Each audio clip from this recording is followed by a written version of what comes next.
Opening statements are set to begin in the trial of Hunter Biden now that a jury's been seated in this unprecedented case. President Biden's son is accused of 3 felony charges related to his efforts to buy a gun back in 2018 at a time when prosecutors say he was in the throes of drug addiction. ABC senior national correspondent Terry Moran has the latest. The trial of Hunter Biden gets underway with opening statements from both sides. 6 men and 6 women will weigh the evidence against Hunter Biden, who faces 3 felony gun charges. Prosecutors say in October 2018, he illegally purchased a Colt revolver while he was addicted to drugs, lying on his federal form. The jury that's been seated for this case includes several people with family members who suffered from addiction or who owned firearms, including a man whose father died by gun violence and whose brother was sentenced to prison for drug crimes, and a woman whose sister was addicted to drugs and committed credit card fraud.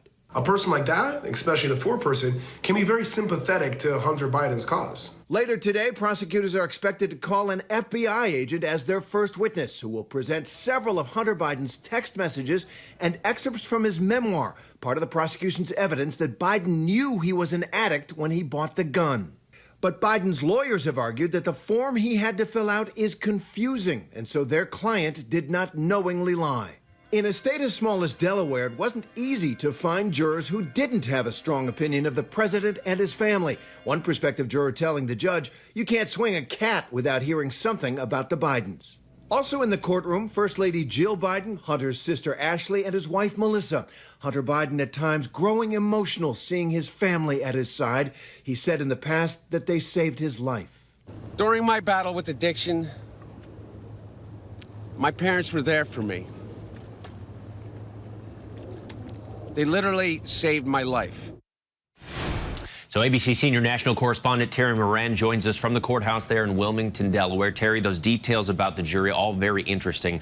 What role do you think that might play, or what might it tell us about how this trial is going to play out? And what are we expecting today with opening statements? Well, Trevor, I think what it tells you is it's a sign of the times and also a sign of this jury pool. Wilmington, a city that faces many of the same challenges with drug abuse and with gun violence that cities across the country do. And so what the jury will have is, you know, a kind of grim expertise on these plagues on our society. And if anything, that may benefit Hunter Biden. At one point, he was seen with one juror who acknowledged that a friend of hers had died from a drug overdose, that she got it, I think, is what his message was as he was sitting there listening to it. And that could help the defense. But what I'll be looking for really is the defense here is really an effort to say that Hunter Biden didn't know what he was doing. He was sincerely in the belief that he was answering that question, are you a drug user, correctly, because at that time he'd just gotten out of therapy. The problem with that is, how does he get that evidence in if he doesn't take the witness stand? And he is unlikely to do so. So I expect strong cross-examination of these witnesses and a very specific look at the words of that question as his lawyer tries to show the jurors that there is a different story here than the one the prosecution wants to tell. Trevor? Prosecution says it's a simple case. Doesn't mean it will be a simple trial. Senior national correspondent Terry Moran, thank you very much for your time.